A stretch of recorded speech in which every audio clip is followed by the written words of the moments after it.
fired up. Big board ready, phones all lit. Miami mind on that perfect fit. Pick by pick, we're cutting through the smoke. We're talking future with every quote. Bobby bringing that bold hot take. Josh with the stats to keep it straight. Coach breaking down every twist and turn. Chalk on the board while the cameras burn. On the clock, fans talk. Let the war room rock. Hey, Bobby, Josh, and Coach where the fans flock. From the first big call to the final spot. On the clock, fans talk. Dolphins draft. Fans talk. Dolphins draft. Can't stop. Oh, can't stop. Trade up, trade back.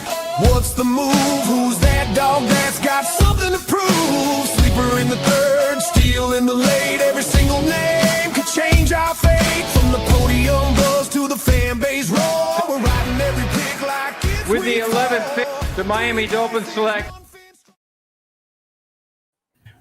Good evening, everyone, and welcome to another edition of On the Clock, the Fins Talk Draft Show here on FTSN. Appreciate all who are tuning in. Miami Sports, welcome. Manzano, great to always see you. Already has a question there. Appreciate that. We will get into it all here on OTC as we get going. Of course, joined always by Josh Wingate and Coach Vogel. Appreciate Russ Morgan joining us last week. He will be on again. Next week we'll have Drew Collins on with us from Roundtable Sports, who will talk about his thoughts on the Senior Bowl. We'll discuss his thoughts on the Dolphins and what they could possibly do in 11 and the rest of the draft. But today, what we're doing, we're going to spotlight the cornerback class. We talked about that last week. We're going to spotlight that. Tell you what, there's a lot of gems in the cornerback market. I know we're all talking about number 11. We're talking about McCoy. We're talking about the LSU Mansour. I'm going to butcher his name. I'm not having the time of my head, but there's a lot of good ones. But later, there are other guys in there that you could go after. We're going to highlight some of those guys. So, and I see Anthony already has a name in there, which I think we will discuss. But before we get into that, Josh, how you doing, brother? Doing well. Crazy week already. My daughter's sick, so dealing with that. But she's coming off of her cheer competition. They won first place. So celebrating that as well. There you go. Awesome, man. Yeah. Coach? Yeah, recovering from the big blizzard here in North Carolina. Yeah. We've been out of school, virtually teaching for 2 weeks, and had a 2-hour delay on Friday and a 1-hour delay today. Hopefully tomorrow will be just regular and be able to go back. Trying to finish up basketball. We got 5 games left in the next week and a half, so I'm ready for that to be over with. And then the daughter's got a big birthday this week. So happy birthday. There you are. Yeah, I'm with you, man. I'm coaching my son's basketball team, and I pray that, and this is not anything against the kids or anything like that, but I cannot wait for it to be over, man. Oh my goodness. I didn't realize how much like playing sports as a kid, like football and all that, you're there every day. And like, luckily, like parents didn't have to be there for practice. Like you had a bus that would drop you off. Like they didn't really have to do much. Cheer. Oh yeah. This is cheer and gymnastics. Yeah. Cheer and gymnastics are bad, dude. Yeah. 4 days a week, 3 practice, 1 competition. We're going all over the state. It's crazy. But it's like, my son's only 8, and so you would think maybe like, oh, it's kids, dude. It's gonna be fun. Nope. But here's the thing. Nope. I want to, how do I say this? I hate to lose. Yeah, I'm very competitive. Very so like I've been doing basketball. I've done flag football. When we did basketball, it was fun, but it still was a challenge. And then the game was fun. I'm hyped up. I'm one of those guys. I jump. I go crazy. I'm not one of those cool coaches you just see sit down and I'm like, let's go, go. Right. And then it was like, you tell these kids. And one thing that I love doing is when I'm working with these kids, and the things like, especially kids that aren't really good at all. Maybe it's the first time picking up a ball and shooting. I know this is a football show. I'm gonna get to that, but it's still it's kids. We don't give a damn. But anyway, you learn how to shoot the ball, right? Yeah. And so, but there's some kids like they don't know, and it's like awkward. And But I love when you tell those kids, hey, do it this certain way. Just, bend your knee, jump up a little bit, and then just aim for that square, and you're going to get it in. And it's a challenge for half the season. But then when they start to pick it up and you're watching it, or you tell them, hey, it's not just about scoring, because all they want to do is score. It's about assists. It's about steals. It's about rebounds. When you start to see that come through and you're watching the game, that's what I'm most proud of. Like, yes, it's when they do the dumb shit, the dumb stuff. That's like, it's like, come on, what are you doing? Yeah. That's offline. That's offsides. What are you doing? And then flag football. So my son said, Dad, I want to play. I'm like, hell yeah. Yes.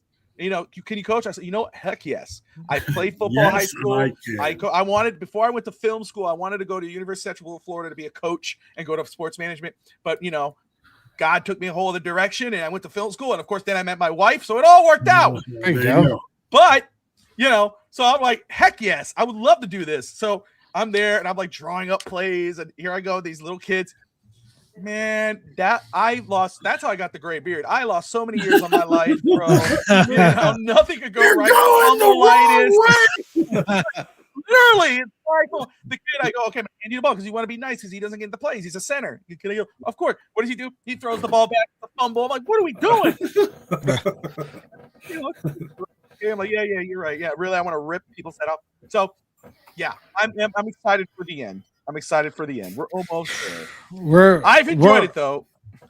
We're almost there with cheer, but they have one more competition. But they just, like I mentioned, they won their first two competitions. So now, and they've hit you have to hit 93.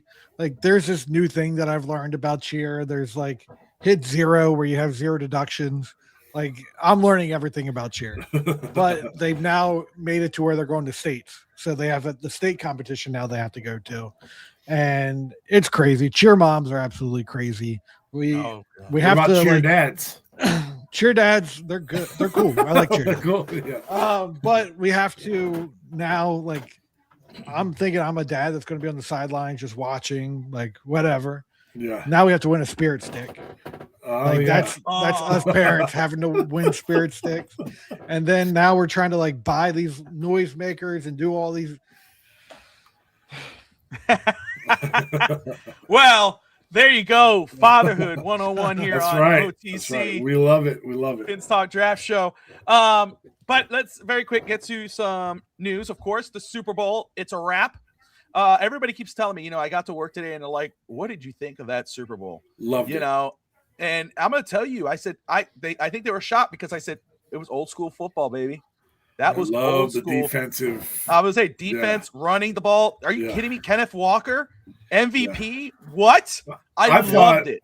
I thought maybe they'd give it to the kicker. I was praying so hard that they were going to give it to the kicker. Oh man, see, that would have been the icing. Okay, see, but I'm an old school guy, so seeing defense and seeing the running game and watching Kenneth Walker, but I'll tell you what, the best team won, and the team I wanted to win won. Yeah, so Seattle won it. Good for them. They did it the right way. So did New England. We got to give New England credit. Short turnaround, be where they are. Drake May, surpassing what we were thinking where he would be. Yeah, I mean, he had a bad playoff, he had a bad championship game, but still, you got to give him credit that is due, and he's gonna, the shout out to him and Coach Rabel. But man, Sam Darnold, what a turnaround! What a run! He looked good. He looked really good in that Super Bowl. Yeah, did. Yeah, it's just crazy. Of course, we saw what we did in Minnesota, and then Minnesota's like, nah, we're good. We're gonna stay with JJ. Whatever. Well, you're kicking yourself right now, right? Yeah. I bet they are. And then he goes to Seattle, has a killer season, a great season, and he wins a championship. And now you're going, well, I guess he's not a bust. Jets, I guess you're the bust. So it's just crazy how we sit back, Coach. I know you texted me, and it's crazy how you look back at some of these guys that people would have said, oh, they're failures, oh, they're this, oh, they're that. And you go, no, damn, wait a second. That was pretty cool. Josh, what do you think about that, man? No, I love the game. I love that Sam Darnold came in and I didn't think Sam Darnold was he had a good season, but he also didn't have a great season. He didn't do anything special. He was a bus driver the entire year. And sometimes that's all you need to be. That's all you need. I was looking at Trent Dilfer and all those guys that won Super Bowls. I think he outperformed what they did in the Super Bowl. I think he just played really, really well. The one thing that I hate the most about this is as my wife is texting me, probably telling me I'm too loud. Not she. The one thing I hate the most is the day after the Super Bowl when Sam Darnold wins the Super Bowl, Adam Gase gets a job. Oh. And he is in LA. He's with the LA Chargers, passing game coordinator. I feel like that guy needs to be just should never be in the NFL again. I feel like that a McDaniel he was hire, gone for 3 years. That Harbaugh hire? He needs to be out of the NFL. Adam Gase. He was. But did you see what Ian Rappaport was writing on his Twitter when he was like, "This is the guy who's a record-breaking coordinator in Denver," and it was like, "What are we rewriting history?" Like, I understand, maybe he did with Peyton Manning, but did we forget what happened after that, and then what he did with the Jets? Yeah. Like, are we kidding? Yeah. Like, I mean, Chargers, like with the McDaniel hire, I was like, oh, that makes sense. I think I liked it. I thought it was good for McDaniel. The Gase one is a real big head scratcher. I'm like, that guy, for what he did with, like, I understand Dolphins, but what he did with Sam Darnold with the Jets, he should never be in the NFL again. He single-handedly tried to ruin Sam Darnold as a player. Yeah.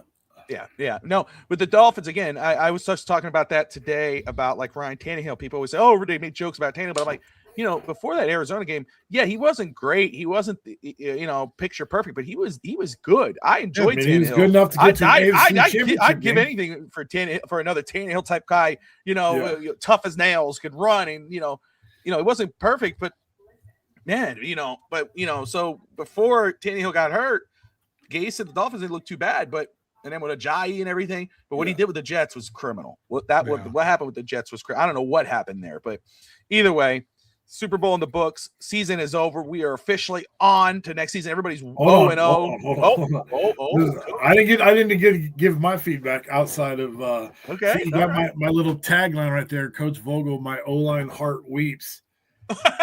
My gosh, that Mr. Campbell. Oh, dude. I hate the Patriots. Don't get me wrong, but as an O-line guy, that dude was just. I hope Teron Armstead was even commenting today. Like he thinks that there's much better play out there that he'll have in the future. But for that, it sucks to have that type of game at that game during that game. Yeah, and hopefully, even though again I'm with you, I hate the Patriots. I feel for the kid. I feel for him. Yeah. I never want to see an O lineman go down like that, right? Like Tom Brady, that'd be great seeing Tom Brady have games like that, but not my offensive lineman. Like I was legit like, oh, not again. Oh, here we go again. So, oh man, going with Dolphins very quick. We've touched on this. I think it's very obvious that eventually the Dolphins will move on from Tua. It's going to happen somehow, some way. I've discussed this on Finn's Talk today. We've discussed it here. On Finn's Talk today with Sammy, we discussed different options that Miami could take and how it would affect Miami. But Adam Schefter was reporting, and Ian Rappaport as well. They kind of said Miami is looking to trade Tua, even talking about taking back some of the pay and doing that. I just want to ask, because we all know what would happen and what would go down, how the pay would look down the line. I want to ask you guys for a trade, not what the Dolphins would give besides giving Tua, besides paying some of the salary. Right? What realistic compensation can we get back for Tua, the Dolphins? Like, what round, what draft pick? Do you think it'll be a player? How do you think that would look? I don't even know where to start. I'm not good with the trade scenarios and all that stuff. So I'll let Josh go first. No, I think it's going to have to be some type of conditional, just so Miami doesn't get beat too much on it. I think you're probably looking at a day 3 pick, potentially a day 3 pick the following year. So if he does produce and does play, let's say every game, if he makes the Pro Bowl, if they make the playoffs, something like that, maybe at that point it becomes a day 2 pick. But I think it's going to have to be like a 2027 day 3 that's conditional to those, and then he jumps maybe to a day 2 pick. See, that's kind of what I was thinking. I felt like a day 3 pick, but I was like, that might be. Is that too low? But I mean, I just don't know that you're going to get anything. Contract is the big thing Yeah, here. yeah, That's right. the The contract, yeah. You're giving money back. You would have to take money back for them to take it, and you can't expect a big return. Like, yeah, realistically, you're thinking day 2, second, third round, which would be, you would think, oh man, Tua should be better because if he's healthy and he's back to his thing, he'd be a decent quarterback or starter for someone. But you got the contract, you got to eat, and then the injury history because they're going to throw that in your face. The number that kept coming to my head, I want to say third round, right? But that's day 2. Legit, realistically though, the number that the round that keeps coming to my head is round 4. I think a pick 4, round 4, and then like you said, a condition where if he's starting for a certain amount of games, if he hits a certain type of number, maybe round 3 it could go into. But thought we'd talk about that as that came up for. I think you're looking at like a 6th round pick that has a potential to be a conditional 4th round pick. Like that's the only way I could see it. I don't see any more than a 4th round pick because of contract, health issues, and then he's. And if you just want to get, if you just want to get out of it, I mean, they're going to take anything they can. I just wonder how. And there's no leverage for Miami in this. Like everyone knows he needs to leave, and again, that contract is so bad. Steve Malloy with the hot take. Steve Malloy from Real Talk Fins Talk, host of Real Talk Fins Talk on FTSN. My thing is, I think Tua's going to want to get paid, so he's gonna stay until they tell him he can't play no more. That's my only thing. I mean, unless he goes to a team that absolutely the perfect team for Tua, but the only reason why it's not a perfect team is in the division, and Russ can react all he wants. Is the Jets? If the Jets were in the AFC East, I could see Tua being the perfect fit there because they could get a guy. They don't have to pay too much. He could be the starter. That could make sense, but I don't think the Dolphins are going to trade him there. Here was my thought. The Vikings. If they're not sold on JJ, I could see Flores is there though, right? Is it Flores there? That's right. Yep. You're right. You're right. I was thinking Vikings without Flores. Yeah, I felt like that quarter or the coach there would be good for him, but yeah, you're right. I don't see him going there. If I know, people said the Rams, he could back up Stafford and probably take over if Stafford gets hurt or retires. But I think Tua's towards the end of the rope. But I know Arizona. I know they said a straight swap with Arizona with Kyler, but I'm not really interested in that at all. What about the Panthers? Very similar type quarterbacks. They don't have their backup sucks. Andy Dalton. It could be someone they compete. Tua, there's not a drop off from one player to the next. Could be just because Tua's looking at being a backup. Yeah, that's interesting. Oh, it's a safe bet is backup, and that's the thing. You would think, Dolphins need a backup quarterback. There you go. But no, we're just moving on, and we're gonna go. I know a lot of people talk about Malik Willis. I still think the draft is the route, probably 3rd, 5th, 4th, 5th round. Do you think that they will let him go before the season starts? Is that kind of what we're thinking? June 1st, after June 1st, I think that's the most likely after June 1st, and they'll cut him loose, huh? Yeah, if you cut him post June 1st, you could spread out the hit. It's still a lot. It's 67, I think, or 67 year 1, 30-something year 2.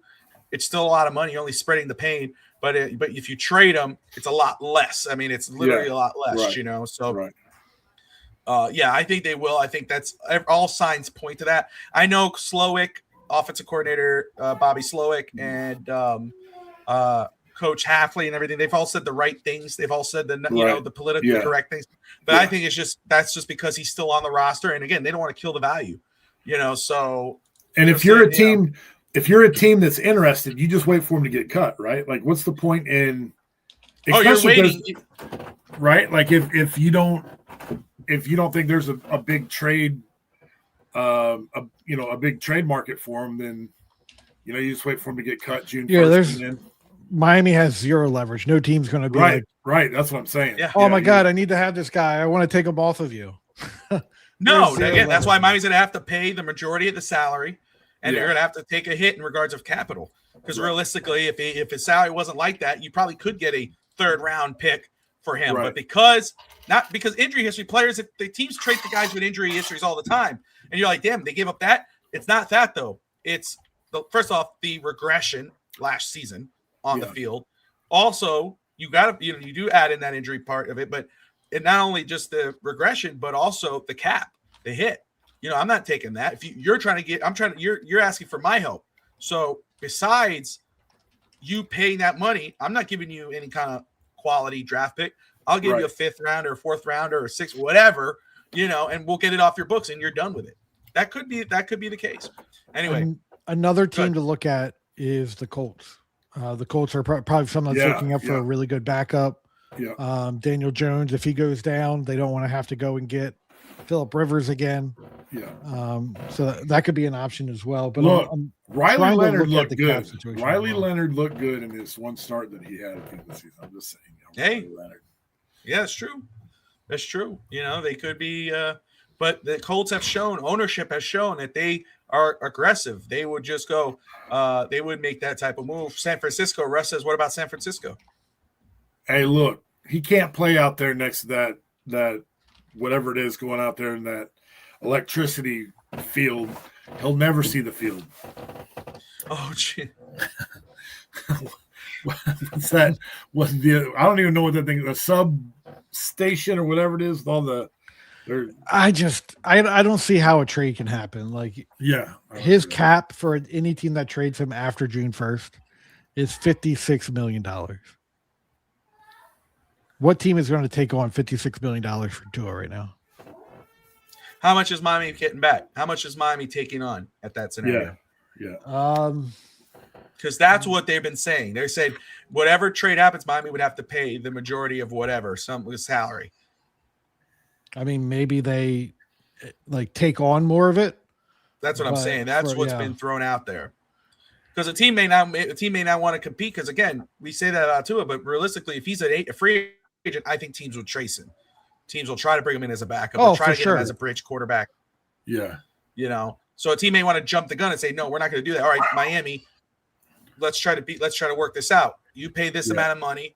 You take on this. You pay this part. If you want, you're not going to pay as much that you would if you had to cut them. You're still paying the big chunk, but at least you get something, a 6th rounder or whatever. Anyway, we'll see. We'll see how it plays out. It's a good experiment to try to figure that out as we get closer and closer. Yeah, absolutely. Free agency's in a month, which is crazy. 2 months is the draft. We got this the scouting combine, the Senior Bowl is over, so a lot of stuff going on. It's very exciting. The combine's when? This week? Next week? I think it's next week, isn't it? Next week, I think. I don't have it in front of me. Yeah. Did I upload that? I think I did. It sounded like Josh was trying to research it real quick. Hold on, as you guys are doing that, I forgot. It is February 23rd to March 2nd. Oh. They can't have combine during Valentine's Day. Bastards. Yeah. Let me They see. have men running around in underwear on Valentine's Day. That's right. You lose your wife. Yeah. I had the honor of going to the combine one year. Actually, it was right before COVID. I went to I was taking that sports GM class. Yeah. And got to go to the combine and go sit in all the things. It was really cool to be a part of all of it. That's one thing I've always wanted to do is go to the combine, be able to watch it. I've been to a couple pro days. I went to UD's pro day, which was really cool. Got to talk to some players.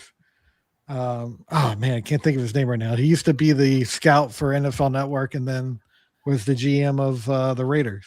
Oh, Mike Mayock. Mike Mayock. Got to meet Mike Mayock out there. Yeah. For one of the pro days. But yeah, it's cool. We Brett Legacy and I all went out to that and Legacy. Got to meet some guys and had some good times. Sorry, I forgot to upload some, so I'm doing that right before we get into our player spotlights. Perfect. All right, there we go. Let me go ahead and get out of there, get out of here, get out of here. Perfect. It's there. BB. All right, so you see the big college news? What's that, Russ? What college news? What's going on? What happened? Is it Break it down. Oh, about North Dakota State going to the Mountain West? Is that the big college news? Or is it that Notre Dame's the favorite to win the national championship? I don't think that was big news. Yeah. Oh, yeah, I did see that. I did see North Dakota State, yeah. Let me see. All right. So let us get going. Before we get into the player spotlight, let's discuss what we're highlighting here. All right. Some backs of corner. Dalen Everett. Before we get there, spoiler alert. Let's fix this. There we go. All right. So today, what we're we've been spotlighting. We're going to try to spotlight a couple players from each draft class. We're not just going to spotlight these guys. We're going to come back around. We'll talk about a couple other guys. Mm-hmm. We're looking at guys at the top. We're looking at guys in the middle and the end and post. But today, we picked 3 guys that we want to look at and discuss. We are talking about 2 players in this 10 list. This is not top 10. We haven't ranked everybody yet. We are in the process of scouting and watching and grading and everything. We will get our top 10 list, our top 50 players. We'll post those up on there. We're excited. We're getting there. I love the work we're doing and getting through it. But these are 10 guys from this class. A lot of times, especially for Dolphin fans, a lot of names that you see in mock drafts. Jamon McCoy out of Tennessee, Monster Delane, LSU Tigers. Those are 2 favorites for Miami at 11. Rightfully so. This is an important position for Miami. Trading Jalen Ramsey last year. My pick for Miami was the kid out of Texas. My goodness, I'm trying to remember his name right now. Oh my gosh, Will Johnson out of Michigan was one, but the one I liked a lot was the kid out of Texas. Oh my gosh, the corner. Oh man. Anyway, and I was saying even before we traded Ramsey, we should go. We should get a corner. Thank you, Jedi Barron. Who went to Denver, I believe. And then look, Miami struggled at corner again. Rasul Douglas did a good job. I think he should come back, especially with Hafley at defense. But I do believe corner is a need for Miami. I think it also is a BPA.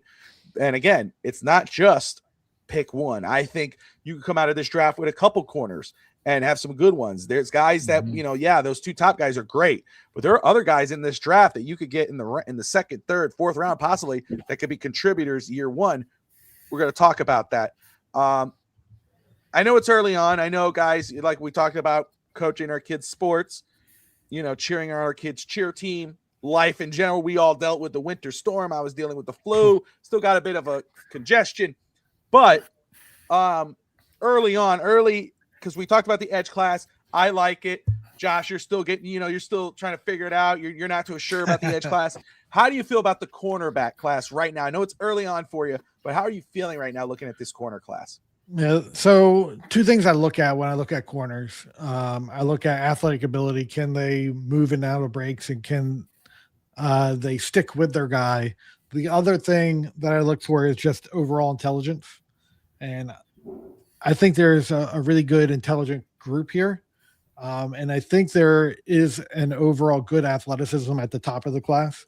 Mm-hmm. So I really I need to dive deeper into them, but I do like what I'm starting to see from this cornerback class.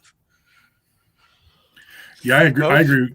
I do agree. For the 3 or 4 that I've watched, I feel like they're pretty athletic. They got decent size and make good plays on the ball. I'm starting to come around on the edge rushers a little bit more after having a chance to watch a little bit more film. I still don't think it's at what it was the last 2 years, in my opinion, for the edgies. And but that happens, right? I mean, I could, I'm still watching him. I'm jumping. I'm in corners. I watch the guard here and there. I haven't gotten to centers, but I could, the more I get into edge rushers, I can end up not liking them, or not as liking them as much. Mm-hmm. I do like Reuben Bain. I do like Zion Young. Bailey, but there are other guys later on that we're going to be watching. That's what happens, right? You'd be like, oh, well, that guy, they got a couple good players, but it's not as deep. If you don't get this guy early on, you should not get a guy later on. You might as well just pass on that class and try to go free agency. With the cornerback, I feel like, even though it might be hard to pass on Delane or McCoy, even though McCoy had an injury, he got hurt and he was out for the first, second half of the season, that has to be considered. I don't think he's an injury-prone player. I think you should still consider him, like Miami should have considered Will Johnson out of Michigan. But, I'm not, I would think like if Miami were to pass or lose out on these two guys, let's say they get picked before Miami's pick, it's not the end of the world. I think there are guys that you could get in round 2, round 3, possibly 4, where you're like, okay, we got some decent corners coming out. Where in maybe edge rusher, I'm not there to say it yet because I still have to watch a few more guys. But maybe from Josh's point of view, if you don't get a guy possibly early, or maybe they're not even worth the 11th pick, I won't speak for Josh. But let's say if I watch him and because I think I feel good about the guys that I've seen, but if Miami doesn't get a guy in round 1 and 2, maybe it's not worth getting a guy in 3, 4, and 5. Maybe it's just that maybe you just wait, or you go on UDFA, or you wait free agency. So it's just interesting. This class, the cornerback class, I feel has a lot of hidden gems. I think there are guys that you could get in the mid rounds and you still come out looking or feeling pretty good. Go ahead. Yeah, go ahead. I was going to say, I'm just, with this being a brand new GM and a brand new head coach, like it's very, very interesting to see how they go about draft day, right? Like, are they going to be picking best player available, or are they going to be more into the let's trade back here and trade back here? Like, if it's best player available, I want the best player available. Let's get them on here and figure out how to get them to play big time and roll with it. 100%. Scotty, it's great to see you. Scotty says, I like a lot of players out of Tennessee this year, a bunch of them. Hey, again, McCoy, Brazil, right? Brazil, I'm saying his name right, I think. Wingate covered him. That's a guy, because Miami needs a receiver. They may need 1 or 2 guys out of this draft. Brazil's a really good one. There's a few of them there. But McCoy, for real, absolutely seems like a legitimate contender for the 11th pick if he's there, depending. Nick, great to see you. Nick says, back-to-back Super Bowls where the defensive line dominated and won the game. Miami needs to hammer it. Needs multiple guys that can get to the quarterback, not just 1 or 2. I agree. We'll get there. We'll get the defensive line. We'll get the D tackles. Right. Even though we triple dipped last draft, doesn't mean you if there's a guy sitting there that you can't absolutely pass, you do it. But all right, so let us get into player spotlights. And again, this isn't a ranking; these are just names put through together as we are going through this. But his name, he's in the 10 there. He's number 10. Dalen Everett, Georgia Bulldogs. And Mr. Wingate will start us off on Dalen Everett. For sure. So Dalen Everett, cornerback out of Georgia, 6'1", 190. Nice size, but plays both inside slot on film, outside cornerback, which shows that the coaches can trust him in a variety of coverage roles. He doesn't look confused or out of place on the field. He seems to know his assignment and where he's supposed to be. Overall, he's a smart player in coverage. He's comfortable playing different types of defenses, including zone, man coverage. You also see him passing off routes as well to other defenders. He's not afraid to also take some risk when he has help over the top with the safety, and shows willingness and confidence in his coverage instincts. In man coverage, Everett can stick with the receiver and stay competitive through the route, but he doesn't have the burst or the quick athleticism to consistently change direction sharply or open up smoothly after breaking on a pattern. So while he stays close and competes, he doesn't always look like he's physically outrunning or outmaneuvering receivers. Against receivers at times, he can get his hands on them, but he doesn't consistently disrupt them or push them off the routes. He competes, but isn't overwhelmingly physical at the line of scrimmage. He is also willing in the run game, where he steps up and participates instead of avoiding contact, which is a positive for staying on the field in multiple situations.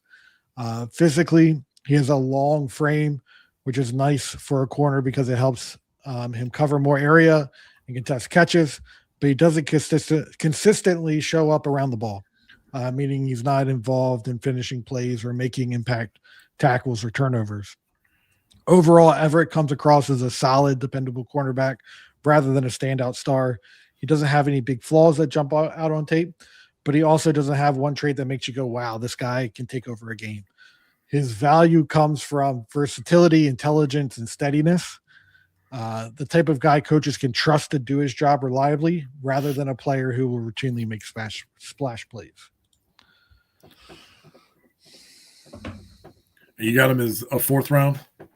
I haven't put an official grade on him, but I think probably somewhere 3-4 is probably where I would put this guy. Yeah, for Everett, there is no official grade on our end yet. So I just went around and kind of did some research on where some teams some sites had projected him at, which is a 4th round grade. But I've seen different ones, 3rd round. I've seen early 3rd round, but 4th round was the consensus. So I went with that route. Our guys that we'll cover, we do have kind of early on grades. Of course, those could change once Josh, you put your grade, Coach, once you put your grade. Of course, that's how balanced out our grades at. He played a lot of zone at Georgia.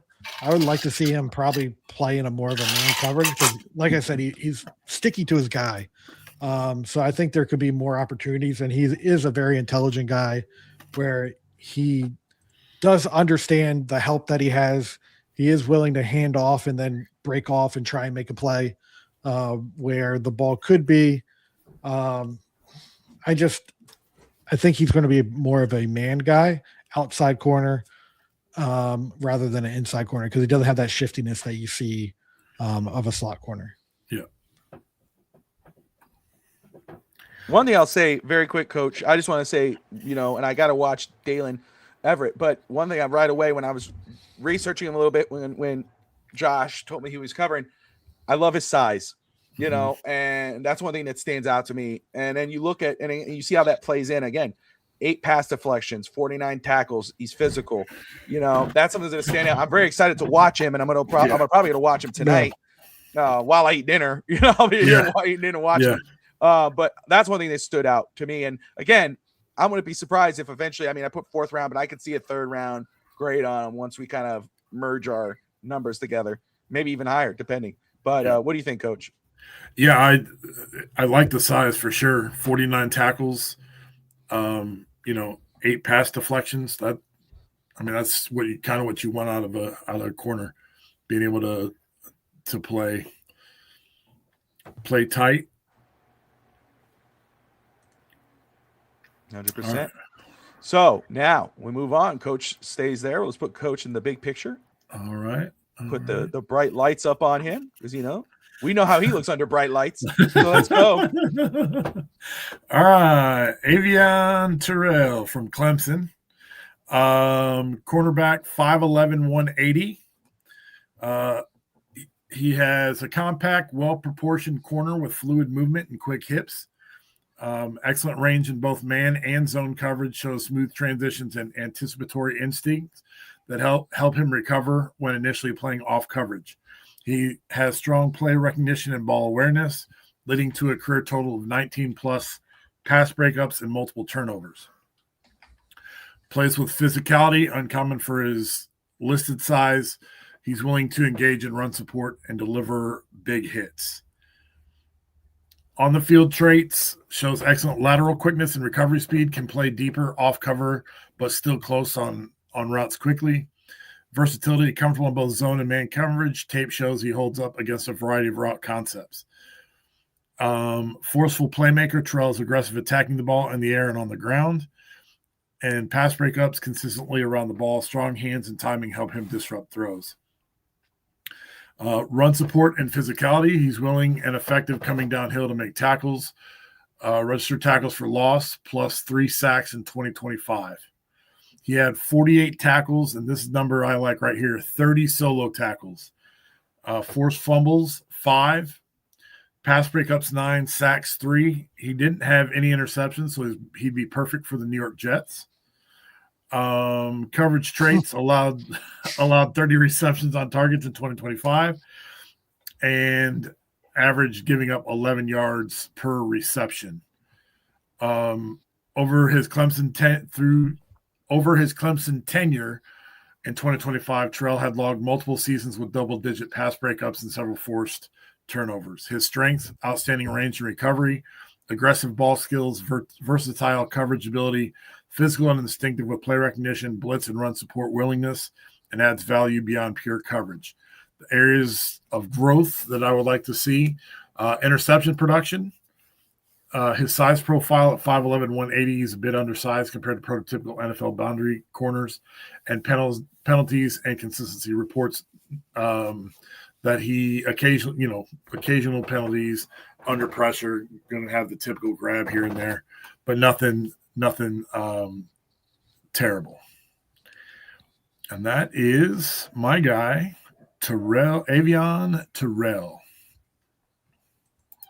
So I will say, again, something that stands out to me is the 5 forced fumbles, 9 pass deflections. I mean, early on, I can tell you, again, that's a guy that will be a physical, kind of game-impacting defender who could make some good plays on defense.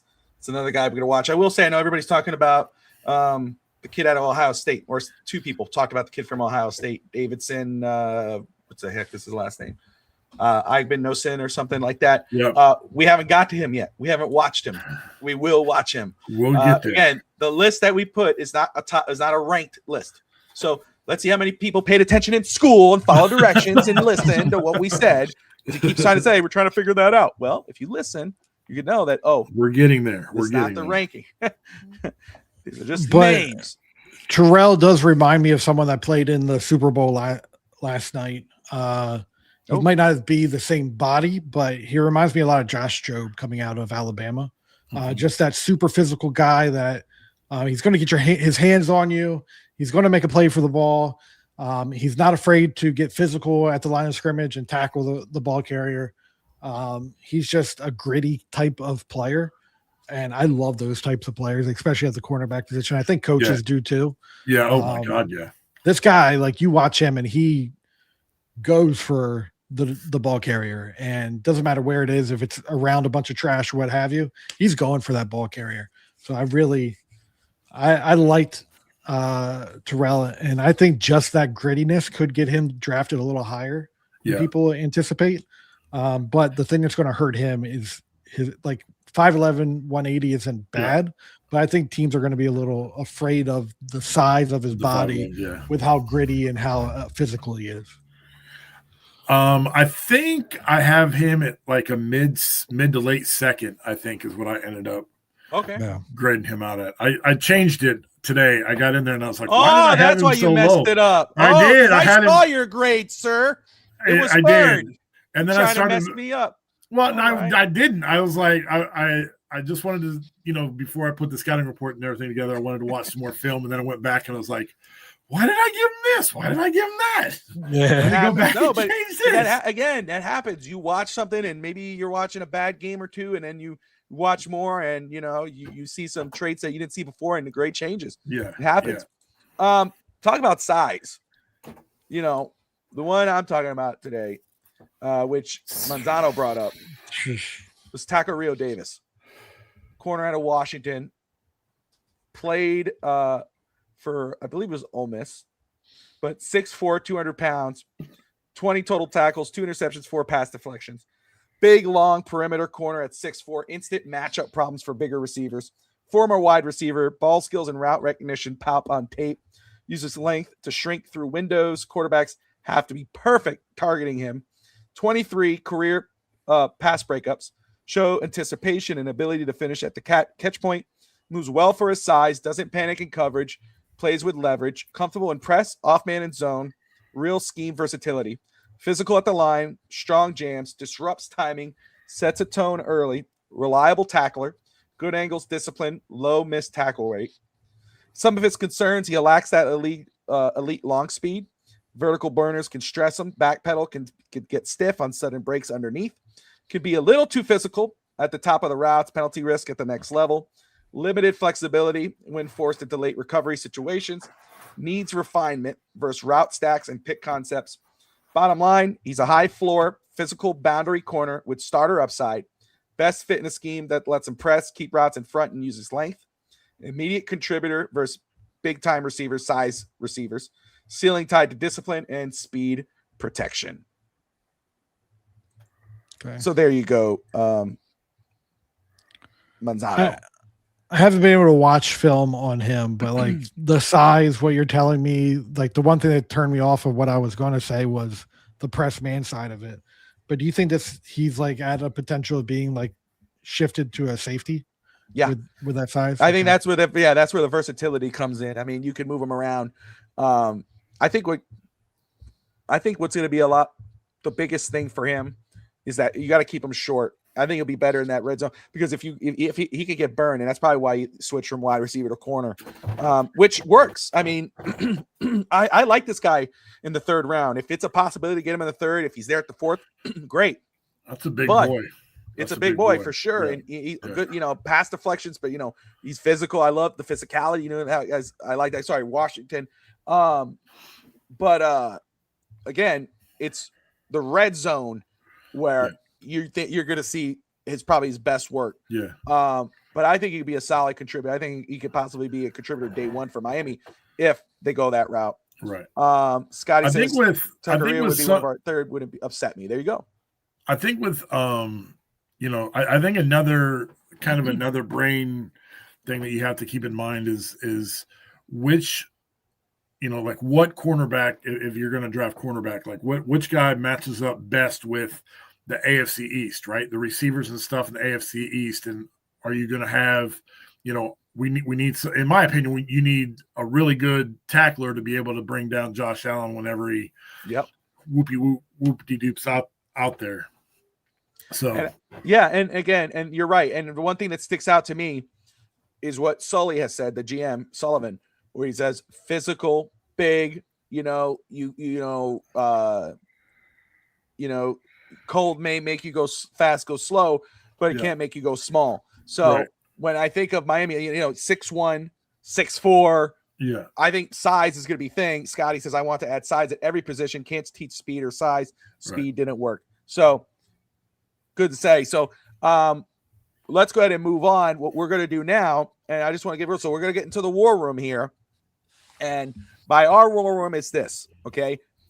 One of these days we will do like, okay, Josh gets a draft, coach gets a draft, I'll get a draft, and we'll have fun with that. But today, what we're going to do, what we do every year, is we're going to go pick by pick, no trades. We won't consider trades, okay? This will be our first official mock draft. Usually we do, and which is a good debate because we're trying to figure out value and who's on the board and who's not. But we're going to go straight up, 11th pick, second round, third round. Dolphins have 3 third-round picks, which is huge considering what player you might get in the first round. You might go, hey, we got 3 thirds. We could possibly get this guy in the third round at one of these positions, premium positions. So we're going to do that. So have fun. This is going to be a little different. I know Miami Sports said, please draft good players. We're going to go based off. No, the goal is to draft bad players. I know, right? Yeah. It's the eye of the beholder. So let me go ahead and get this ready very quick. And we'll go ahead and get the screen up here.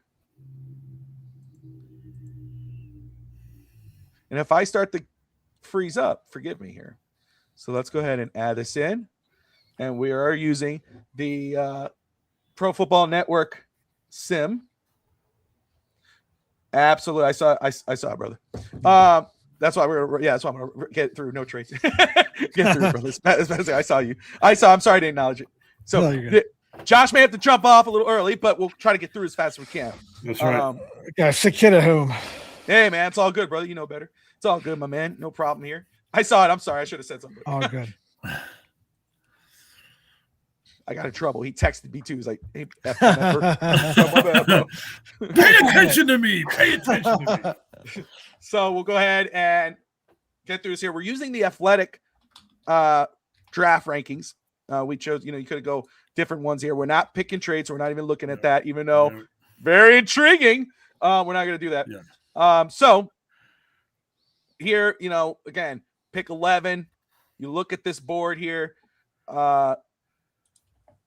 Let's see here. Who is still on here? You got David Bailey. You got Francis Mauigoa on there, the tackle. You have the tight end, Kenyan Sadiq, which has been mocked to Miami before in another mock. Monster Delane is right there. I want to check to see if so. Looks like let me see something. If I could, probably not going to let me. Stupid thing. That's one thing I don't like about this one. But all right, so let's make it quick. Let's make it easy, okay? All right, so very quick, Josh. I'm gonna let you go. You're looking at this. Is there a specific position you would like me to look at, or do you see a name on there that intrigues you? Anytime that any of these tackles come on the board, Fano, Francis, Magoa, anytime they're on there, like they're catching my eye 1,000%. Like Miami, I think a right tackle would play really well. Starts to solidify this offensive line a little bit more. It's hard not to go for that. That's what got my eye right away. Coach, I you know me. Yeah, I know. We're offensive line guys. We are. So, I'm gonna say this. This is my point to push that. Okay, Spencer Fano already came off the board. Yeah. Looks like Kayla Lemieux is not there either. I don't know if he got taken. Those are 2 Utah guys. Yeah. But that's okay because honestly, right now at least, if I had to go tackle, which that is a position of need, Austin Jackson more than likely to be a cap casualty here. Yep. If he is, you need a tackle. Yep. And Francis Mauigoa is sitting there. I know there's a kid, Max. Oh my goodness, might get him in the second round. But again, you got a sure thing in Miami, and he's sitting there out of Miami. So I think we could do that. Even though if I was going, Francis Delane would be the secondary pick if I was not going tackle. Well, and then Monsu Delane is there, which isn't a bad pick. You could also look at Keldrick Falk. You know how I feel about the edge guys right now, but my boy's gone right now. I mean, you could go David Bailey, but I think again, I'm cool. I think the safest pick, and again, high upside pick, Francis Mauigoa out of Miami. You build that offense line again, big size. You're trying to secure your guy here. So especially if you're gonna go young quarterback eventually. You got Quinn Ewers, but you may go another young quarterback later. Yep. So are we good on Francis Mauigoa right here? Yep. I'm good there. The other thing would be, and I know we're not doing it because I'm the problem, trades. You can also look at trading out because there's a lot of good talent on the board right now. So you could move back 100%. See what's available. 100%. In this scenario, this would be a best case scenario to explore trading down and getting the best player available at that point. Yeah. But since it's not, and I know that I'm not seeing the comments right now, so maybe Josh, if you see him, you could react. Scotty said Maugs all the way. Yeah. He said who? I'm sorry. He agrees with our pick. Oh, good. So how do you say his name? Mauigoa? I say Mauigoa. I could be butchering it. Okay. But I say the offensive tackle out of Miami. So I'm gonna go. We're going Francis. There we go. Offensive line with that first pick. And I know some guys would not be happy. I saw Caleb Lemieux pop off. That's okay. Jets, we would never trade you. All right. So we're here at the second pick, and I just want to make sure. I want to look at corner for a second.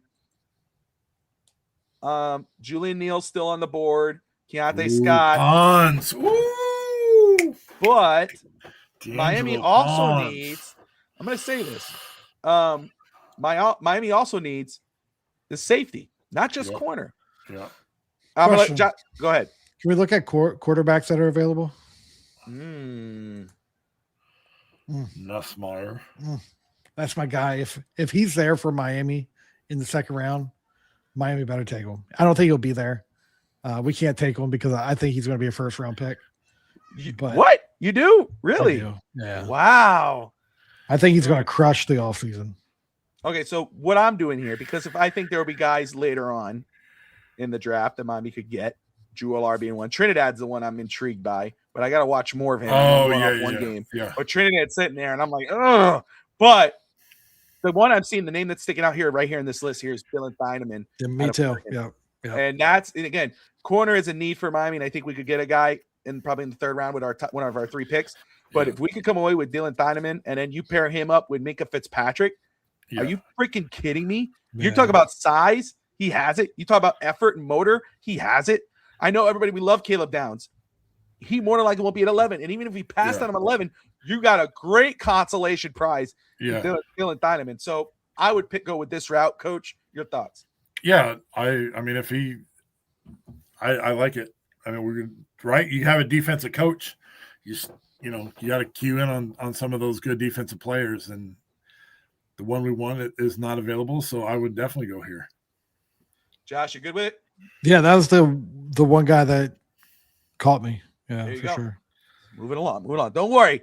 But little Wingate, we're coming. Yeah, if I really felt like Nussmeier would be there in the second, like while I was watching, I was like, if he's there available in the second round, Miami has to take this guy because I think he's going to be the perfect fit for what they're trying to do. Like that's my hopes and dreams for Miami is that Nussmeier's there in the second round for you guys. Interesting. Do me a favor. Check the stats on Pons. I watched him all season this year. Oh yeah, 5'9". That's a little too short. Man, so let's go to corner very quick. He tore up some. So Takario Davis is there. He's there. Go that route. You got 3 third-rounders. So, do we think he makes it to 90? Probably. You know what I'm saying? So look there. We went safety. We went offensive line. What about quarterback? We have to take a quarterback. There he is, Chambliss, Garrett Nussmeier. There he is. They're both there. I do not like Taylor Green much. No, Carson Beck is undrafted, in my opinion. Yeah. I think how is Garrett Nussmeier there? Drew Allar is Drew Allar is probably in the way down there. They probably see him as an undrafted. There he is. There he is. He's right here. That's crazy. So, I mean, I don't know how realistic that is. I think he'll be picked way before, obviously, than that. But it is what it is. Let's see. What did the comments say? Anybody say anything about the quarterback in the comments? They said we're in the third round now. No, we haven't had anything since Scotty mentioned our offensive tackle. So make sure. May be our last rider. Ride or die, Scotty. So looking here. Zachariah Branch. My only thing is his height. I would think I would want to go bigger. This guy, he's going to be a stud. He's going to be a stud. Speed. I mean, you're losing Tyreek. Do you move on? Would you go get a speed clone at least? He was underutilized in Georgia. You get him at the next level and actually let him run a full route tree. Like he would be a first round pick. Okay, this is pick 75. You see him sitting there. You know we need a receiver. I know I want size, but the guys that I would want there at size, he's not there. I mean, you could go size later. I think Malachi Fields is there still. I know. There he is. Notre Dame, 6'4", 218. Coach could probably talk about him. But Zachariah Branch, you're losing Tyreek. You don't know how long you'll have Waddle because of his hit. What's going on with him lately?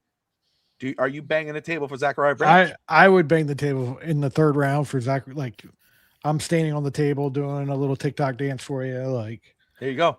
Give me check. Let's check the guards real quick because we need a couple of those. I just want to see who. Oh my God, Jaden Roberts, Rutledge is there from Georgia Tech. Is he related to Cade Rutledge? I don't know, but he's pretty good. There's a quick way to find out.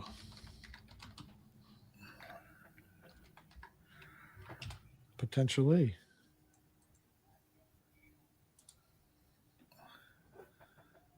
He doesn't say anything. It's a bad boy. I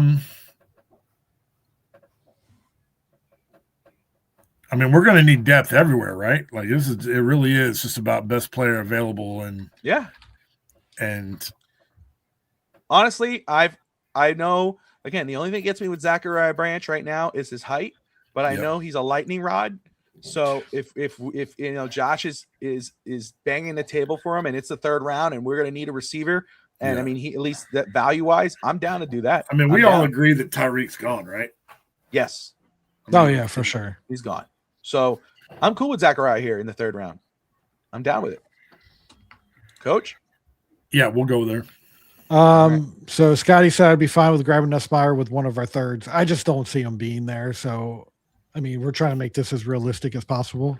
Yeah. I can't see him there. So I'm gonna watch him again. I'm pretty sure I've watched him, but I'm gonna watch him again. I like that. See, that's gonna be fun. We got it. That may be an episode. And Nussmeier. Well, that's the thing. Like watching him last year, like 2024 film, I'm like, I don't want anything to do with him. But I'm going to tell you this year. I know, I understand. It's the same thing with Drew Alar. Yeah, again, it's the opposite of Drew Alar. But it is the opposite of Drew Alar. But I will say though, problem with Nussmeier again is size. He's 6'1", right? He's 6'1".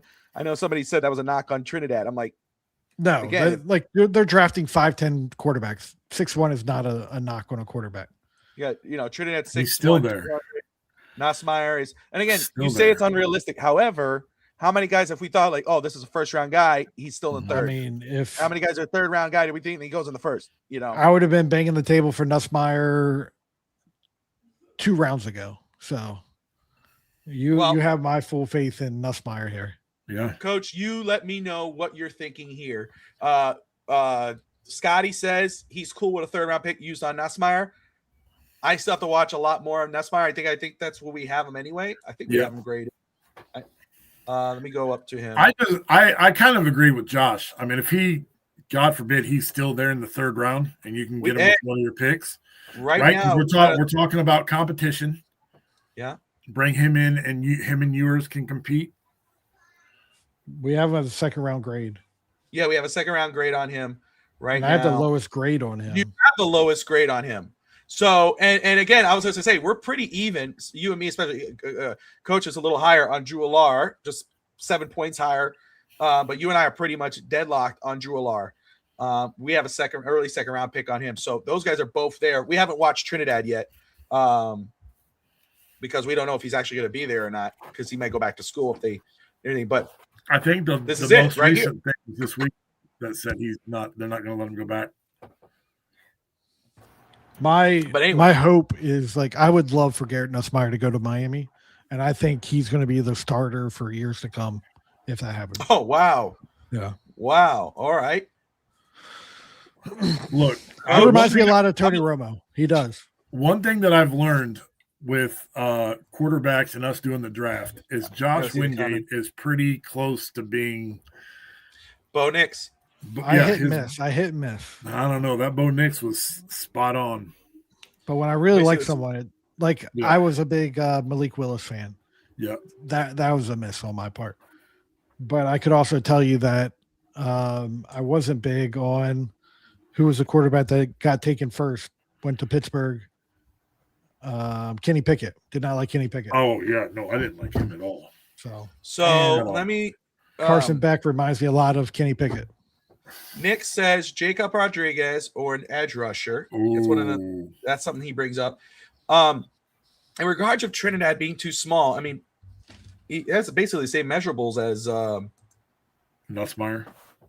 Yeah. So I got to look deeper into that, but 6'1", 200, 6'1", 202. So, if we're talking about size, I don't think that argument fits with these two guys. Again, I think where the league is going, and again, I'm on board with Josh being so gung ho, and I'll ride with it. But for me, when I think of the quarterback position now more than ever, I'm thinking prototypical Josh Allen, 6'5", whatever. I'm thinking Drew Alar. If I get a Drew Alar, 3rd, 4th round, that's amazing value. But if Josh feels so deeply about Nussmeier here, and I'm cool doing that here with this pick. Can you show me OG real quick? OG offensive guard.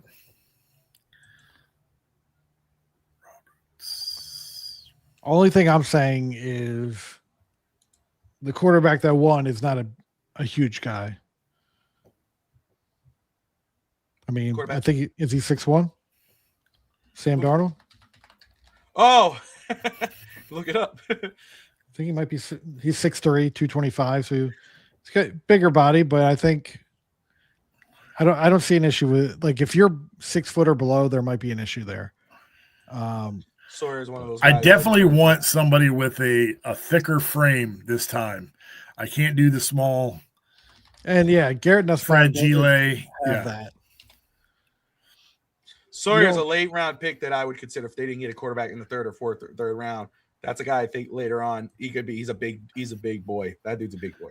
And the big thing big about arm, athletic. Nussmeier is he knows how to spin away from contact. He knows how to avoid it, to where quarterbacks that are on the Miami staff doesn't really know how to do that. This guy does know how to avoid contact, and he's got a lot of football talent on his team, on his pedigree. So, Dad is the offensive coordinator. Let's go Nussmeier here. Let's do it in New Orleans. Let's do Nussmeier here. Let's do it. All right, here. So we got a quarterback, Garrett Nussmeier. All right, I'll tell you right here. Jacob Rodriguez is interesting, but I think corner. I would hate to miss on a corner here. So if I'm going to look for the corner here, and Takario Davis is there. 6, if we can get, if we can get him, I'm down with that. Josh, yeah. All right, let's big do it. Boy too. I like that size, 6'3". So we're here. Okay. Let me make sure. Let me look at something very quick. Did we add him yet? I did what Coach said when we talked about running backs. I don't know if I added him yet or not. I may have not. I may have just watched him. Shoot. But Mike Jeremiah Washington Love Jr. Here. Who? Jeremiah Love, 4th round. Yeah, right. But you're in the right track. Running back, right? I do. Okay, so Nicholas Singleton is still there. Yep. Mike Washington is sitting there. So, honestly. Kalen Black from IU. Indiana, yep. I think Singleton could be there with the foot injury. And again, you're talking about a ground and pound type of back, a guy who last season, maybe a couple seasons back, was a guy that many people thought was the number one back in a class or whatever. Look how far he's fallen. I mean, Penn State in general. I do like the big, thick. That's back, what I'm saying. Right? We've already got. We got our speedster. Yeah, Ollie Gordon is still there. We still got to see what we got him, but still, I think Miami, especially with this new, they draft running backs. This type of thing. I think Singleton could be a consideration. Sure. Let me look at edge rushers very quick. Oh, hey, Dennis Sutton. Oh, Josh, what are you thinking here? I mean, I think in the 3rd round, Danny Dennis Sutton makes sense. I mean, I think he's a 2nd round pick, but oh my God, I love that size. Yeah, 6'5", 260. We need an edge rusher. Bradley Chubb is gone, more than likely. The only thing I will say is 4th round. Oh, this is 4th round. Yeah, 4th round. That's makes so much sense to take him. If he's there, like, you're running to the podium for him, and you don't know why he fell. Coach. Yeah. When he first joined, when he was paired with Chop Robinson, he was looked at as being the next Micah Parsons. They saw him as like a Micah Parsons type player early on in his career, and then Chop left, and then he started to just be singled out and things of that nature. So maybe joining Chop and him again, like that could. Yeah, they were dynamic together. Yeah, there you go. So Singleton is still on the board. Malachi Fields is there as well. That's that 6'4" frame, Bobby. That's that 6'4" frame. I know it. Miami has 2 more picks here. 2 more picks. Or excuse me, 3 more. Yeah, no, 2 more picks, right? Yep. Yeah. So for me, I'm going to tell you now, again, I love the size. You know I do. I watch more of Malachi, but 6'4", 218. Coach, you got to sell, because to me right now, I know what I got Nick Singleton. I know what he could do, and if you're getting him, that's amazing value. I know what he's been. I know what he could be possibly. Yeah. Where do you sit on him? Where do you sit on Malachi Fields? I mean, I saw him all year at Notre Dame, and he played pretty well, but he he stood out in the Senior Bowl. He had some phenomenal catches with that big six. I mean, the one where you're extending out towards the goal line type throws. But I we don't have that big bruising back either, and that could be Singleton, right? Josh. Yep. Yeah. I think you need that big body guy at receiver, but I think this team becomes more dynamic when you give A-Chain A break and he can be more dynamic. I look at it as a Cowboys fan, similar to I can't think of their names right now. Who's the running back for Tennessee right now? Tajay Spears? The one that came from Dallas. Oh, Pollard. Tony Pollard. Yeah, Tony Pollard. Him and Zeke pairing together. Pollard was just so much more dynamic. I think he was getting like 8 yards a carry. I think you could see that in A-Chain if you get another back in there to be that every down back, and then A-Chain comes in and does the dynamic stuff behind him. Let's go running back here. Let's do it. All right, Singleton.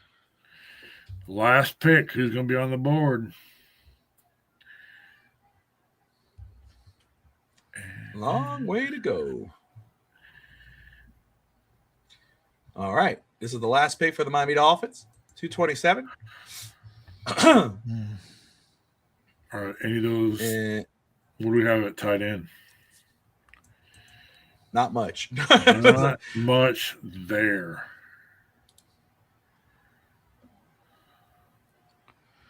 Let's see. I like Stanford tight ends, though. I don't know what it is, but Stanford throws out some tight ends. They did. They had that the kid that Miami eventually took in like the 7th round. He was a wide receiver, but he was going to play tight end. Yeah. And then Arizona picked him up. Go ahead, Coach. I'm listening. I'm sorry. No, I was just trying to. I thought he was going to be pretty good, and then they ended up snaking him from us. If this was the actual draft and this is how it fell, I'd be doubling down on quarterback right now and taking Drew Allar. Click on his thing, because I don't believe you. Well, shit, right there, 6'5", 235. Yeah, he's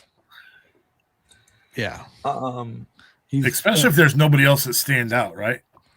So I'm gonna next draft I may go this route, but I'm gonna watch this kid because when I'm reading what I'm seeing, I'm intrigued. Can block, raw prospect, could be a receiver. Look at the size. That's something that intrigues me big time. Contributor on special teams. I'm gonna look at I'm gonna read up on him. What's the overall board say? Best player available is Vinny Anthony, wide receiver. And I don't want to waste that.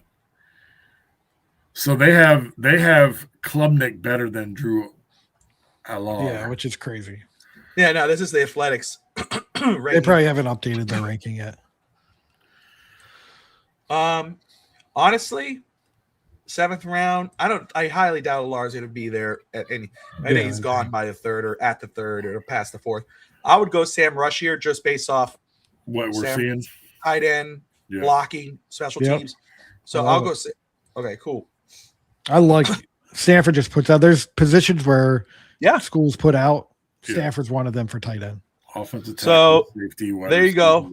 Quarterback, cornerback, edge, running. Francis Mauagoa, pick 11, offensive tackle, right tackle. Dylan Dynaman, safety out of Oregon. Zachariah Branch, speed, Georgia, wide receiver. Garrett Nussmeier with the 87th pick, quarterback out of LSU, will compete with Quinn Ewers. Takara Davis, corner out of Washington, 6'4", 2 of some. Danny Dennis Sutton, edge rusher out of Penn State. Singleton, the running back out of Penn State. And Sam Roosh, tight end out of Stanford. That's our first official War Room mock draft. If you walk away with that, you're in a good mood.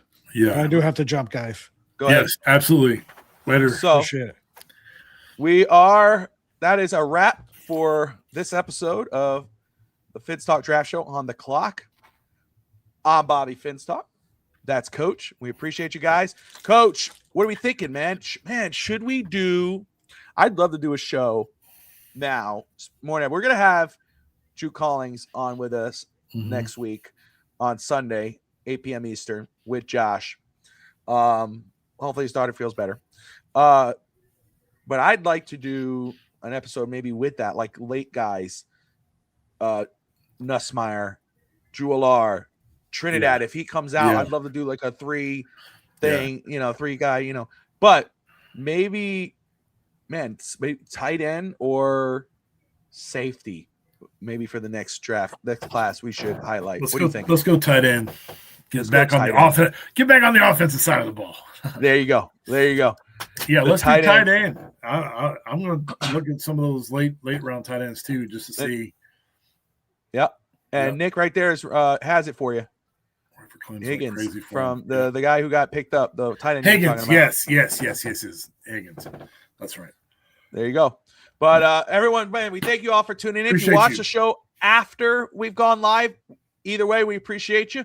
Put in the comments what you thought of the draft, but also put what you think we should have done with those picks. If you saw the options, did you think maybe we could have gone Drew Alar instead of Nussmeier, or should we have taken Trinidad, even though we don't know what his position is going to be at that point? Again, on behalf of Coach, Josh Wingate, myself, we appreciate you. Like and subscribe. Most importantly, Dolphin fans, it's up. See you next time.